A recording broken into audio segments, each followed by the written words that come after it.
o arranjo contratual escolhido para a construção e operação da infraestrutura tem implicações sobre o retorno socioeconômico do projeto. E, por isso, as alternativas de contratação devem ser consideradas na avaliação. Há, basicamente, três tipos de efeitos sobre os custos e ou benefícios socioeconômicos, que podem variar a depender da alternativa de contratação adotada.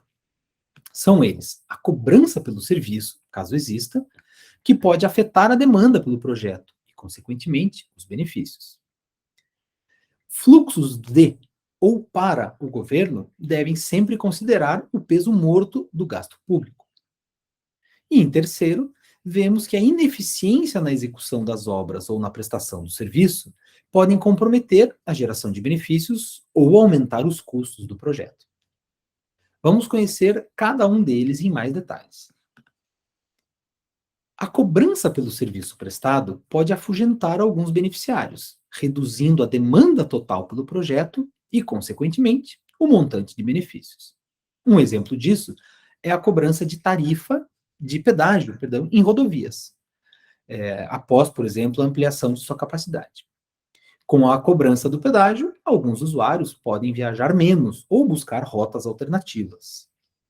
O impacto da redução de demanda e de benefícios será tanto maior quanto mais elástica for a demanda ao valor cobrado.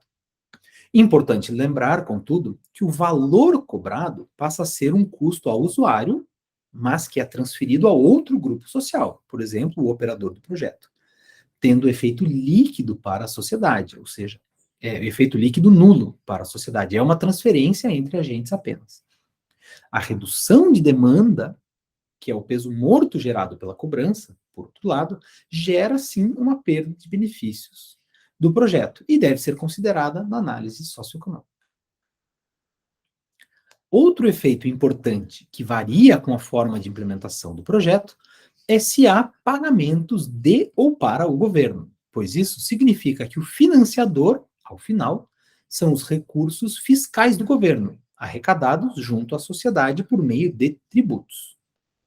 Nesse caso, como os tributos normalmente geram alguma forma de peso morto na economia, os custos de um projeto financiado pelo governo devem considerar esse ônus para a sociedade, majorando os custos do projeto em comparação a alternativas que não utilizam recursos fiscais, uma PPP, por exemplo.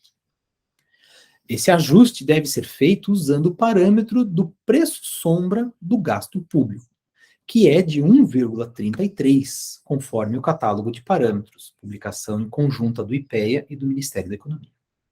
De forma análoga, eventuais receitas fiscais geradas por um projeto devem ser majoradas na análise, pois reduzem a necessidade de se arrecadar tributos da sociedade, reduzindo também o peso morto. O terceiro tipo de efeito ocorre devido a diferentes níveis de transferência de riscos e ao alinhamento de incentivos entre contratante e contratado. Em tese, quanto mais risco é transferido ao contratado, maior será o custo total cobrado por ele, que pode fazer com que a contratação de uma obra via PPP se torne a priori menos atraente em termos de viabilidade. Eis que a incidência de sobrecustos e de atrasos nas entregas dos projetos é mais comum em contratos de obras públicas do que em parcerias. Dessa forma, ao serem feitos comparativos entre alternativas de implementação, é importante que essas considerações estejam explicitadas. Caso o histórico de uma determinada tipologia de obra pública demonstre que há atrasos ou sobrecustos, na grande maioria dos casos, uma previsão similar deve ser diretamente incorporada às variações estimativas de custos consideradas na CB. Minimamente, espera-se que essas projeções sejam incorporadas na análise de sensibilidade de cada alternativa. Da mesma forma, deve-se inserir eventuais custos adicionais de gerenciamento e fiscalização por parte do contratante, caso tais custos sejam distintos entre as alternativas sendo consideradas. Bem, uma amostra australiana de 500 projetos executados via parcerias e outros 500 projetos executados via obras públicas tradicionais, permitiu comparar a incidência de aumento de custos em ambas as formas, assim como o próprio aumento médio, ou seja, o sobrecusto. Nas PPPs, 1/5 parte dos projetos tiveram sobrecusto, e a média de estouro foi de 18%. Já nas obras públicas, 85% delas tiveram sobrepreços, e cuja média foi de 85%. De forma análoga, as PPPs apresentaram incidência muito inferior de atrasos na construção, o que gera postergação dos benefícios, afetando o valor presente, por consequência, os resultados da CB. Além do efeito sobre o custo do projeto, atrasos sobre custos e ou adicionais de gerenciamento e fiscalização, há a questão de alinhamento de incentivos que algumas tipologias de contratação facilitam. Em contratos em que um mesmo contratado é responsável por conceber, construir, operar e manter determinado ativo de infraestrutura, obtém-se um natural alinhamento de incentivos para que esse contratado otimize o projeto nas primeiras fases para garantir o maior retorno e menores riscos nas fases seguintes. Por exemplo, ele não irá construir um ativo de baixa qualidade, pois isso afetará a geração de receita futura.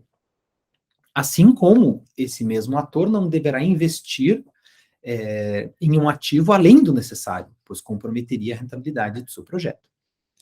Em contraprestações em que estas fases de concepção, implementação e operação são separadas, cada contratado irá perseguir o que lhe trouxer maior retorno de forma isolada no contexto de cada contrato.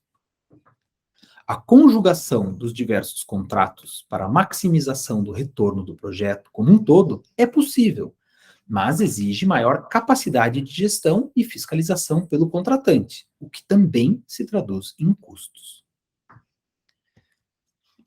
Bem, as parcerias apresentam diversas forças, tais como o aumento da eficiência, menores custos, maior qualidade dos serviços e redução da pressão sobre o orçamento público.